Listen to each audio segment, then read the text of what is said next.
ఈరోజు వాగ్దానము పరిశుద్ధాత్మ వాగ్దానం.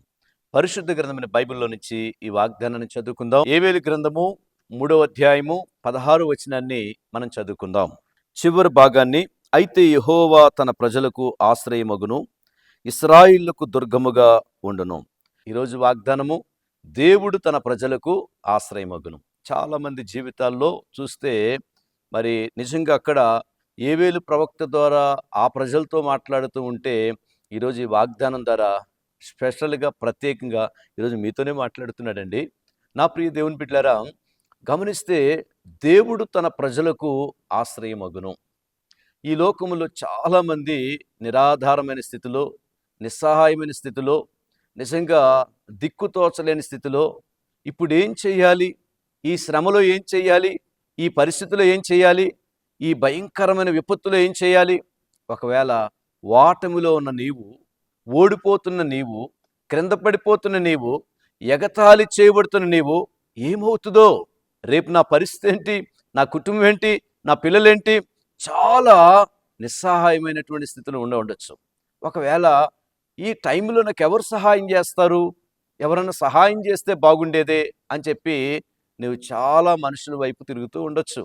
నా ప్రియ దేవుని బిడ్డ, ఈరోజు ఈ వాగ్దానాన్ని వింటున్న మనందరి జీవితంలో మీరు గమనించండి. ఒకవేళ మీరు కూడా అలా ఉండి ఉండొచ్చు. దేవుని వాగ్దానం చెప్తా ఉంది ఏంటంటే, నువ్వు అధైర్యపడాల్సిన అవసరం లేదు. దేవుడు నీకు ఆశ్రయంగా ఉండబోతున్నాడు. దేవుడు నీకు సహాయం చేయబోతున్నాడు. తర్వాత అనుకోవచ్చు నువ్వు, తర్వాత నేనేం చేయాలి, తర్వాత నా పరిస్థితి ఏంటి, నువ్వు అధైర్యపడవచ్చు. కానీ దేవుడు అంటున్నాడు, నీ యొక్క ఇరుకులో దేవుడు విశాలత ఇవ్వబోతున్నాడు, చీకట్లో వెలుగు ఇవ్వబోతున్నాడు. నీ కొరకు ఒక నూతన ద్వారాన్ని దేవుడు తెరవబోతున్నాడు. నూతన డోర్ ఓపెన్ అవుతుంది.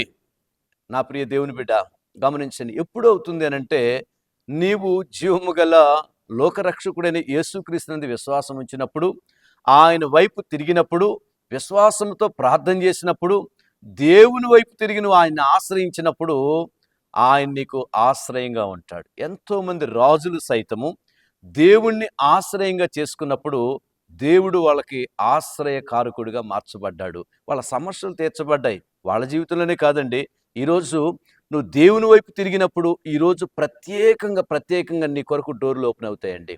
నీ కొరకు దేవుడు ఆశ్రయకారకుడిగా ఈరోజు ఉండబోతున్నాడు. నా ప్రియ దేవుని బిడ్డ, ఒక ప్రాంతంలో ఒక ఫ్యామిలీ ఉన్నారు. వాళ్ళు దేవుడు నమ్ముకున్న వాళ్ళు, మంచి భక్తి కలిగిన వాళ్ళు. వాళ్ళు ఒక జాబ్ చేస్తున్నారు. సడన్గా ఒకరోజు వాళ్ళకి ఏం కలిగిందంటే, వేరే ప్రాంతానికి ట్రాన్స్ఫర్ అయింది. ఎప్పుడు వాళ్ళు వేరే ప్రాంతానికి వెళ్ళారో, ఆ ప్రాంతంలో చూస్తే అందరూ కూడా అన్యులే, కానీ యేసుక్రీస్తుని అంగీకరించిన వాళ్ళు లేరు. యేసుక్రీస్తు చెప్తే ఎవరు ఒప్పుకోరు. వాళ్ళు కనీసం ఎలాంటి వాళ్ళంటే, వీళ్ళు ఆ ప్రాంతానికి వెళ్ళి జాబ్ చేయడానికి వెళ్తే ఇల్లు ఇవ్వటానికి కూడా, అద్దెకి ఇవ్వటానికి కూడా అంగీకరించలేదండి. అలాగా వాళ్ళకి తెలిసిన వాళ్ళ ద్వారా ఒక ఇల్లు ఉంటే ఆ ఇంట్లో దిగారు. అందరూ చాలా తక్కువగా చూశారండి. చాలా నీచంగా, అవమానంగా చూశారు వాళ్ళని. కానీ వాళ్ళు ఏం నొచ్చుకోలేదు. వాళ్ళ దేవుణ్ణి ఆశ్రయించారు. ప్రభువా, నువ్వు గొప్ప దేవుడివయ్యా అని ఆశ్రయిస్తే వాళ్ళకు మంచి ఇల్లు దేవుడు ఓపెన్ చేశాడు. అలాగనే వాళ్ళు చక్కగా దేవునిలో కొనసాగుతున్నారు, ప్రార్థన చేస్తున్నారు, ఆరాధన చేస్తున్నారు.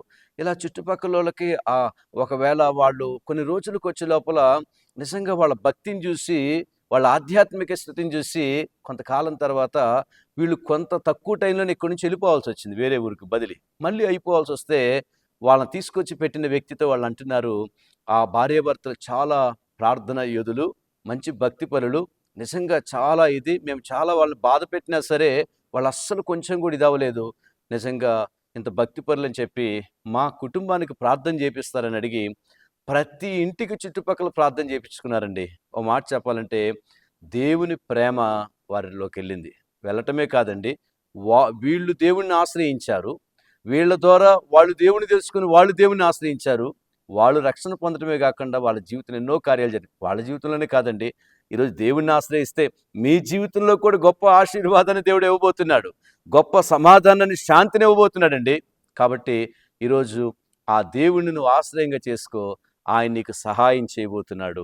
నీ కుటుంబానికి, నీ పిల్లలకి, నీ భర్తకి, నీ భార్యకి, నీ యొక్క కుటుంబానికి ఆర్థికపరమైన, ఏవైనా సరే దేవునికి సహాయం చేస్తున్నాడు. ఈరోజు ఎంతమంది బర్త్డే జరుపుకుంటున్నారో, యేసుక్రీస్తు సియోని మినిస్ట్రీ పరిచర్య ద్వారా ప్రత్యేకంగా మీకు మరి హ్యాపీ బర్త్డే తెలియజేస్తున్నాం. దేవుడు మిమ్మల్ని దీవించునుగాక. దయని కిరీటము దేవుడు మీకు అనుగ్రహించునుగాక. ఆయుష్కాలము. అలాగనే ఎంతమంది యానివర్సరీ చేసుకుంటున్నారో దేవుడు మిమ్మల్ని ఈ సంవత్సరం ప్రత్యేకంగా బ్లెస్ చేసినగాక, ఆశీర్వదించునుగాక. దేవుని సేవకులుగా మీ మీద ఆ వచనాన్ని పలుకుతున్నాం. అలాగనే ఎంతమంది ఎగ్జామ్స్ రాస్తున్నారో వారందరి కొరకు ప్రార్థిస్తున్నాం. అడుగు వాటి కంటే, ఊహించు వాటి కంటే అత్యధికంగా చేసే దేవుడు, అత్యధికమైన కార్యం దేవుడు మీ జీవితంలో జరిగించునుగాక. ప్రార్థన. ప్రభువా నీకు వందనాలు. ఎంతమంది ప్రియులు వాగ్దానాన్ని చూస్తున్నారో, వింటున్నారో, క్లైమ్ చేసుకుంటున్నారో యేసుక్రీస్తు నామములో వారు వర్ధిల్లునుగాక, దీవించబడునుగాక, ఆశీర్వదించబడునుగాక. నాయన, నిన్ను నీ వైపు తిరిగి నిన్ను ఆశ్రయించే వాళ్ళకి ఈరోజు ప్రత్యేకంగా, అది ఫ్యామిలీ విషయంలో కావచ్చు, ఆర్థికపరం కావచ్చు, ఆరోగ్యపరం కావచ్చు, ఎన్నో బ్లెస్సింగ్ విషయంలో కావచ్చు, ఎవ్రీథింగ్ యేసు నామములో మీరు ఆశ్రయంగా ఉండి ప్రతి అక్కర తీర్చునుగాక. యేసు నామములో ప్రార్థిస్తున్నాం తండ్రి. ఆమెన్.